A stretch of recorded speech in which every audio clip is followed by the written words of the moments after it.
Hello दोस्तों, आज हम मैम का कॉपी देखेंगे जो मॉक टेस्ट में मैम ने लिखा था। मैम आसना चौधरी मैम है। इनका यूपीएससी 2022 में मैम ने 116 रैंक के साथ सिलेक्शन लिया है। और हमारा यही उद्देश्य है इस वीडियो का कि हम सभी यूपीएससी एस्पिरेंट्स, यूपी पीसीएस के एस्पिरेंट्स यह समझ सकें कि आखिर में यूपी प्री पास करने के बाद मेंस में हमें कैसे लिखना है ताकि फाइनली अच्छा सिलेक्शन हो, हमारा मेंस के बाद ओवरऑल सिलेक्शन हो सके।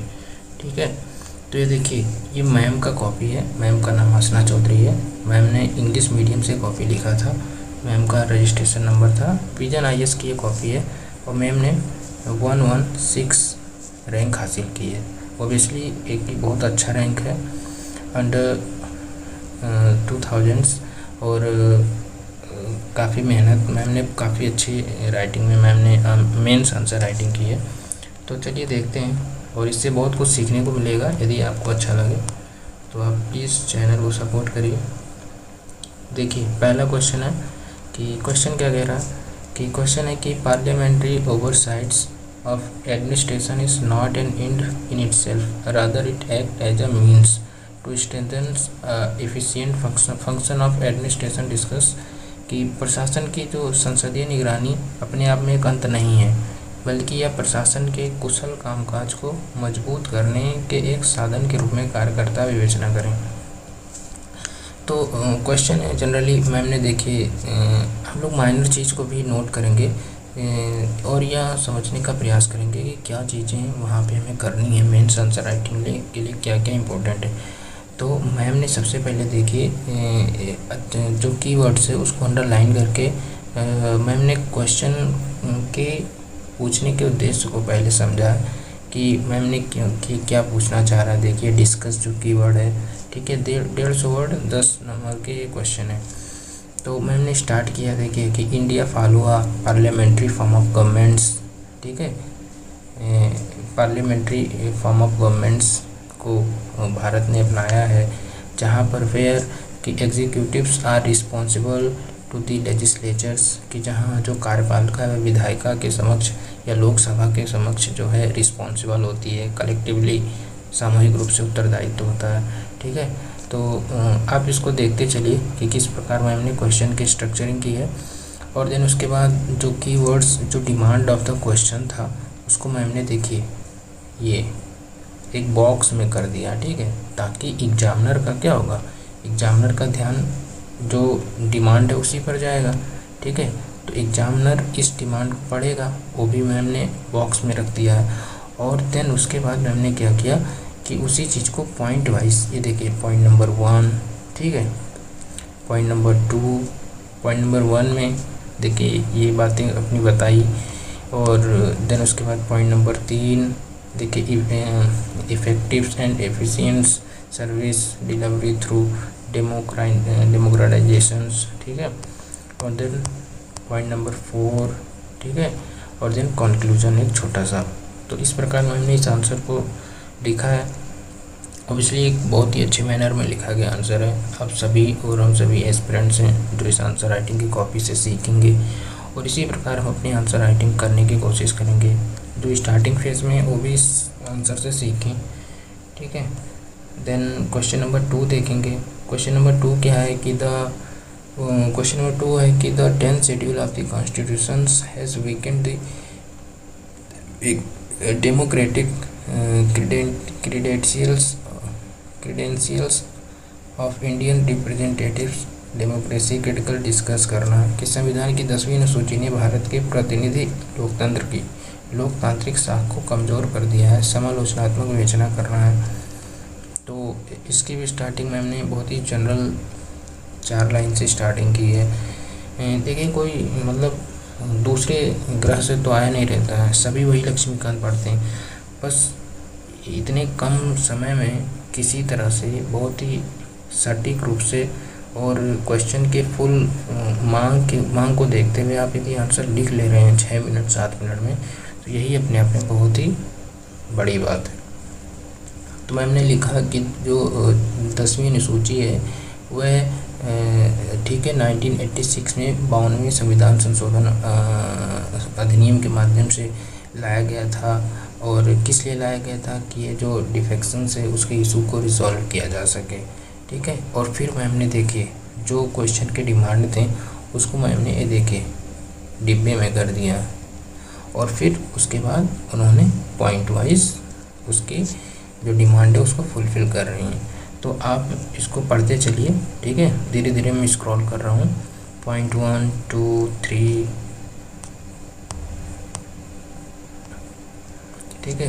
देन देखिए मैम ने इसको देखो अगेंस्ट में भी आर्गुमेंट्स दिए हैं। ठीक है, 1 पॉइंट्स 2 पॉइंट्स 3 पॉइंट्स अगेंस्ट में, एंड उसके बाद मैम ने ये कंक्लूड कर दिया है। ठीक है, 3 लाइन में कंक्लूजन लिख दिया है।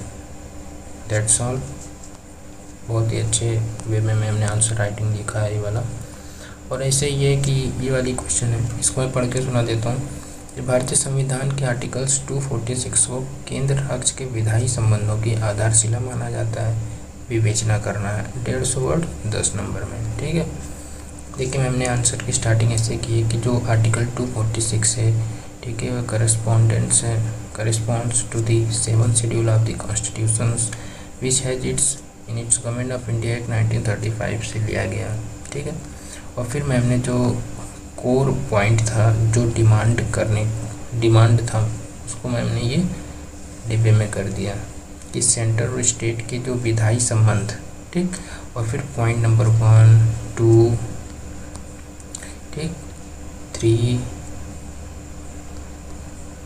और ये देखिए 4, ऐसे 4 पॉइंट दे दिए मैम ने, और उसके बाद एक अच्छे से पूरे आंसर को मैम ने अपने कंक्लूड कर दिया। देखिए तो मैम बहुत ही अच्छे से पूरे आंसर को डील कर रही हैं। 6 से 7 मिनट में बहुत ही अच्छे एफिशिएंट मैनर में आंसर लिखा गया है। और वास्तव में सारे टॉपर्स ऐसे ही लिखते हैं। ठीक है, ये कॉमन है, बस उनके प्रेजेंट करने के तरीका अलग अलग हो सकता है। अधिकतर तो जीएस के पेपर में तो ऐसे ही लिखना ही पड़ता है, क्योंकि इतना ज़्यादा लिखना रहता है, इतने कम समय में आप कैसे डील करोगे। फिर ये क्वेश्चन है, देखिए, हालांकि अध्यादेश जारी करने का प्रावधान कार्यपालिका द्वारा विधायी शक्ति के अधिग्रहण के समान है, फिर भी भारत में केंद्र और राज्य दोनों ने इसे अनियंत्रित रीति से प्रयुक्त किया है। चर्चा करना है।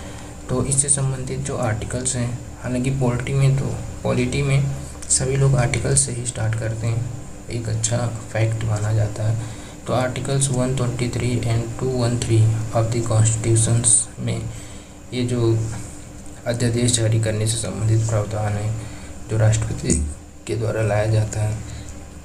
तो मैम ने यहाँ से देखिए, मैम ने इसको इंट्रो बना दिया, एक अच्छा सा इंट्रो दिया है। ठीक, एंड फिर ये देखिए मैम ने कोर डिमांड वाले जो शब्द को एक डिब्बे में लिख दिया, और फिर उसके बाद पॉइंट वाइज अपने आंसर को, अब यहाँ से भी आप समझिए कि ये मेन बॉडी है आंसर की। ठीक, और पॉइंट वाइज में हमने देखे आंसर दिए।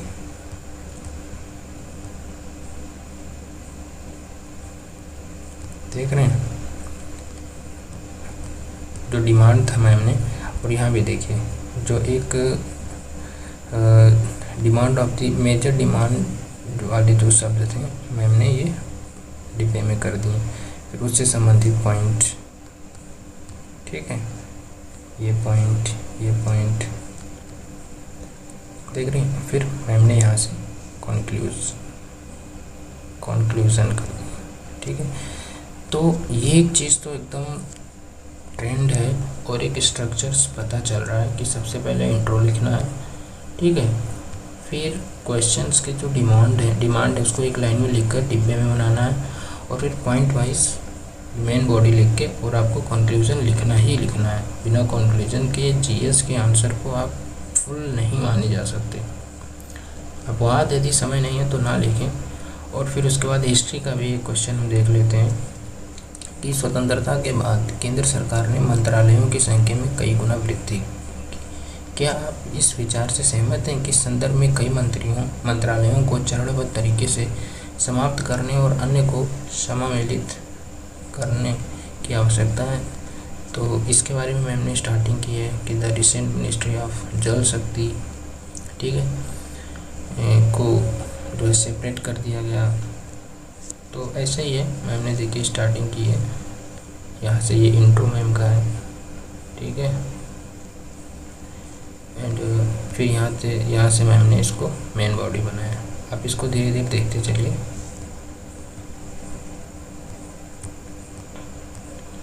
चार पॉइंट मैम ने दे दिए। देखिए अगेंस्ट में भी आर्गूमेंट दिए हैं मैम ने, दोनों चीज़ों को कवर करना था। और उसके बाद निष्कर्ष के तौर पर मैम ने ये 4 लाइन,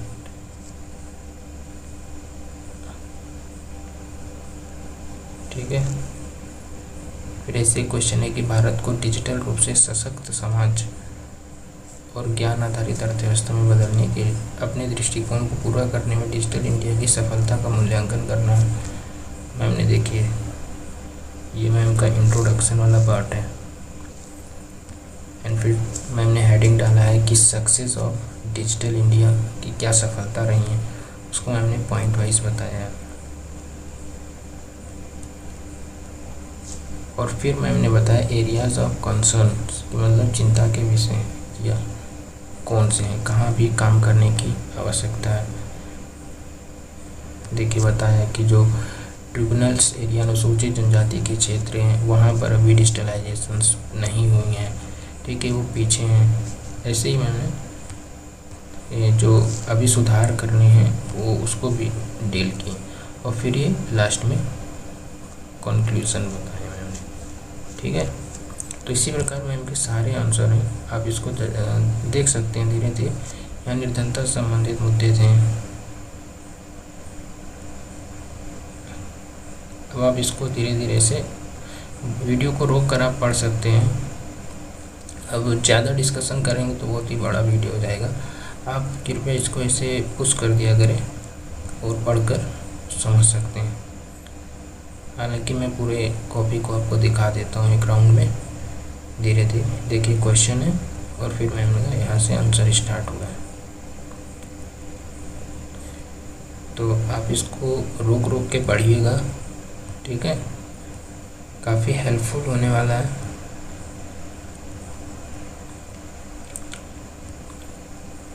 रोक कर आपको इसको बहुत ही अच्छे से पढ़ना है।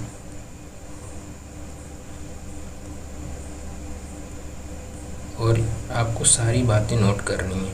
आप एक डायरी बना सकते हो, उसमें आप लिख सकते हो कि फॉर्मेट क्या होगा, किस प्रकार के क्वेश्चन पूछे जाएंगे तो उनको कैसे डील करना है, ठीक है, और कैसे हम एक अच्छा आंसर लिखें। देखो सभी टॉपर्स जिस प्रकार मॉक टेस्ट में लिखते हैं वैसे ही ओबियसली जाके मेन पेपर में भी लिखते होंगे। तो यह अंदाज़ा बिल्कुल लगाया जा सकता है कि वह इसी प्रकार से लिखकर यूपीएससी में टॉप किए हैं, ठीक है। तो कोई दो राय नहीं है कि टॉपर्स की जो मेन यूपीएससी वाली कॉपी कैसी रहती है, ऐसे ही रहती है। क्योंकि एग्ज़ाम से जस्ट 10 से 15-20 दिन पहले की कॉपी रहती है, तो 10-15 दिन में थोड़ी बहुत चेंज आ सकती है, बट मेजर चेंज नहीं आएगी। तो कॉपी देखना बहुत ज़रूरी है, क्योंकि सारे टॉपर्स बताते हैं कि हमने सबसे ज़्यादा प्रीवियस ईयर क्वेश्चंस और टॉपर्स की कॉपी को देखा और उससे मैंने सीखा कि आंसर्स कैसे लिखना है। तो इसीलिए मैंने एक सीरीज़ चलाई है यूपीएससी टॉपर्स कॉपी रिव्यू। तो इसमें हम सारे यूपीएससी जो अच्छे टॉपर्स हैं उनके कॉपी से संबंधित एक वीडियो बनाएंगे। वीडियो मेरा 10 से 15 मिनट से ज़्यादा नहीं होने वाला है। और इसमें मैं आप सभी को पहले 5, 6, 7 क्वेश्चन डिस्कस कर देंगे और उसके बाद सारे कॉपी को एक व्यू में दिखा देंगे कि ऐसे ऐसे है। अब आप इस कॉपी को पढ़िए, वीडियो को रोक रोक के समझिए कि कैसे लिखना है, ठीक है, और ऐसे ही लिखेंगे तो ऑब्वियसली आप कोई भी एग्ज़ाम को क्रैक कर सकते हैं। अब मैं बता देता हूँ कि एक इंट्रो पार्ट होता है, एक मेन बॉडी, हालांकि यहाँ पे एक जो मैम के आंसर राइटिंग में आप देख ही चुके हैं कि जो डिमांड वाले लाइन होते हैं कि क्वेश्चन के अनुसार कि इन चीज़ों पर हमको पॉइंट बनाना है, तो ये मेन बॉडी है। और फिर ऐसे पॉइंट वाइज आंसर लिखना और फिर लास्ट में कंक्लूजन लिखना है, ठीक है। तो ऑब्वियसली यही पूरा ट्रेंड रहा है और जीएस के स्ट्रक्चर्स का एक बहुत ही अच्छा उदाहरण माना जाता है, ठीक है। तो thank you very much, thank you. आप इस चैनल से जो जुड़े रहें और आपको अच्छे कंटेंट्स उपलब्ध कराने की मैं पूरी कोशिश करूँगा।